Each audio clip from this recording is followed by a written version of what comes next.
Assalamualaikum warahmatullahi wabarakatuh.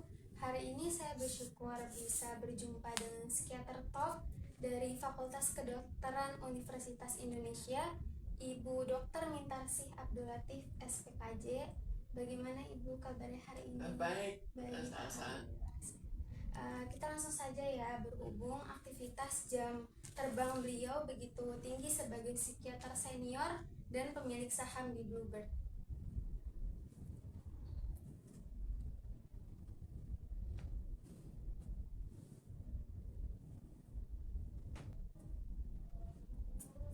Baik Pak Ibu, dari keempat siasat itu, mana yang menurut Ibu paling sistematis dan paling berbahaya bagi orang awam? Yang paling bahaya adalah hukum tidak berhasil ditegakkan. Dan demikian parahnya sampai kita bisa mengambil saham tanpa dasar hukum yang bisa dipertanggungjawabkan, dan kita bikin palsu saja juga tidak apa-apa. Palsunya nanti juga diakui kok. Jadi termasuk misalnya membuat palsu tambahan Berita Negara Republik Indonesia nomor 663 tahun 2002. Tadinya kan sudah tidak mau dilegalisasi oleh instansi yang berwenang, tapi akhirnya kok dibiarkan gitu. Akhirnya lolos juga, lolos bahwa saham saya berhasil diambil dan dibuatkan surat Kemenkumham yang mendukung otomatis mendukung pemalsuan itu kan. Apalagi nih Bu, langkah Ibu selanjutnya sebagai mantan direksi yang dizolimi, hingga dulu Ibu juga sampai dituding mau meracuni. Ya, ini yang saya pikir semua itu kalau setiap langkah saya itu diikuti dan dibuat akan kemana, dibuat rekayasa sampai pada masalah di mana saya meracuni waktu ada hari ulang tahun begitu banyak orang, ada polisi-polisi yang ikut diundang. Terus bagaimana kalau saya meracuni di situ? Mestinya meracuni diri saya sendiri juga kan. Lalu apa bukti-bukti meracuninya? Kalau memang betul keracunan, katanya keracunan, ditulis sampai pada batuk-batuk muntah-muntah, bisa dibayangkan ada suatu acara kira-kira 800 orang, kemudian sampai muntah-muntah segala. Lalu akhirnya diduga saya.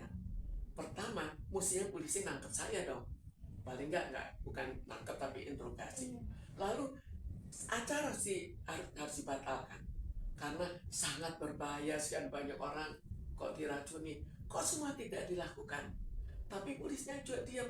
Dan akhirnya mereka laporkan resmi ke kepolisian, tapi kembali lagi kepolisian ternyata tidak semena-mena.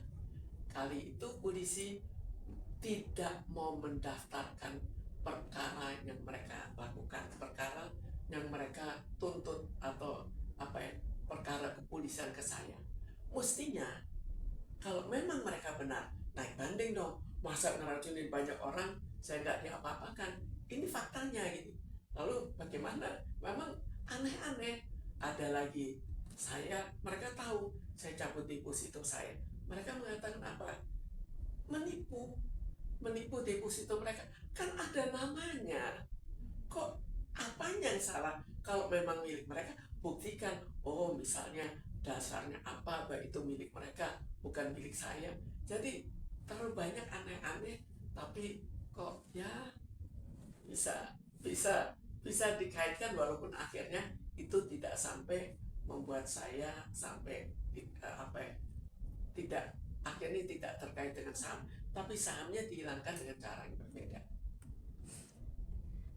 Bagaimana perasaan Ibu saat tuduhan keji itu diarahkan pada seorang perempuan dan seorang dokter? Jadi pada saat itu memang karena ini bukan pertama kali ya, ada 2 kali lebih parah lagi, tapi tidak bisa saya kemukakan karena saya hanya ada saksi, tidak ada bukti. Saya tidak berani, nanti bisa berbalik. Tapi yang berikutnya, yang ada pengakuan, itu berani saya kemukakan. Ada mereka bikin di pengadilan, di mana beberapa di notaris, ada di atas materai, jadi cukup kuat bagi saya untuk melapor. Nah, memang pada saat itu karena seringnya saya berhadapan dengan hal-hal yang mencurigakan, saya curiga. Dan pada saat itu saya coba mengetes, saya lihat, wah ini memang bahaya. Jadi saya ya mau bagaimana lagi, saya juga harus bekerja, tidak bisa tidak. Tapi saya coba untuk mensiasati untuk tidak berhasil ditangkap. Sebagian saya tahu bahwa kalau saya di jalan dikejar, itu saya tahu tuh. Tapi saya tidak hubungkan dengan pasal ini. Tapi kenapa ada kejadian penculikan, kok ada kejadian pengejaran, bahkan diikuti juga. Tapi saya pikir saya hadapi, saya tidak ada jalan lain, mau lari kemana. Tapi ternyata tidak sampai berhasil, cuma yang sesama orang yang dianggap berbahaya kok dia meninggal karena tabrak lari. Itu bagi saya jelas tanda tanya besar kan. Jadi akhirnya yang saya lakukan, ya saya hadapi saja, nggak ada jalan lain. Kalau memang nasib saya harus mati di tangan penculik, ya sudah, itu tidak bisa saya apa-apakan. Tentunya sudah bisa ditebak, Bu Dokter yang memang berjiwa petarung ya, akan terus melawan guna mendapatkan kembali hak hak ibu yang dicuri. Nah, apa yang membuat ibu tetap bertahan dan tidak menyerah meski tekanan datang dari berbagai arah? Kita harus bayangkan ya, bahwa saya anggap mereka itu keterlaluan. Saya bagaimanapun juga tidak bekerja sebagai direktur di Bluebird, saya hidup berkecukupan ya. Tapi akhirnya hanya atas dasar kekeluargaan saya wajib bekerja, wajib membantu. Walaupun saya juga masih boleh dikit-dikit kerja di luar. Tapi jangan aneh, itu tanpa digaji loh. Pernah digaji, gaji itu diminta kembali. Jadi bisa dibayangkan. Tapi itu pun saya masih rela, bukan rela ya. Ya sudahlah, kasihan mereka. Mereka juga kecil-kecil udah punya anak segala. Jadi saya juga kasihan gitu. Tapi walaupun tidak sepenuhnya kasihan ya, tapi masih ada lah ya, mereka kalau nggak nanti belum tentu mereka akan sukses kalau nggak dibantu. Tapi sekarang setelah semuanya akhirnya harta saya diambil, akhirnya nyawa saya anggap mau diambil juga, kan kesel kan, apa nggak berlebih gitu. Jadi tapi hukum tidak berhasil ditegakkan. Jadi saya anggap kalaupun saya tidak berhasil menang, biar masyarakat tahu apa yang terjadi dan biar orang lain waspada terhadap cara-cara yang dilakukan. Nah, Ibu, apa nih harapan dan pesan Ibu dalam kondisi seperti ini yang tentunya akan sangat berguna bagi generasi muda dan untuk Indonesia yang lebih baik? Saya pikir pertama, kalau sudah kita menuju pada untuk Indonesia lebih baik, kita kembali untuk hukum ditegakkan. Karena apa? Kita lihat apa yang terjadi sekarang ya. Kita dulu, taksi dulu ada lebih dari 40. Saya tahu karena saya juga orang dalam, lebih dari 40. Yang terjadi adalah bahwa hampir 100% tidak ada. Kenapa? Itulah kelebihan dari cara-cara kotor, termasuk monopoli, termasuk bagaimana suatu perusahaan bisa menambah armada, izin armada, termasuk bagaimana mereka melakukan sampai pernah, mungkin lain kali akan saya ungkapkan, PT Bluebird Taksi itu berjalan tanpa izin. Izinnya apa? Izin koperasi perorangan. Itu ada nomornya tuh, ada resmi. Lalu bagaimana merek dan logo bisa diambil alih segala. Jadi di sini menyangkut banyak hal-hal yang terkait yang sebetulnya memang membuat bahwa dirinya berhasil mengambil uang banyak dan perusahaan lain berhasil dikencar.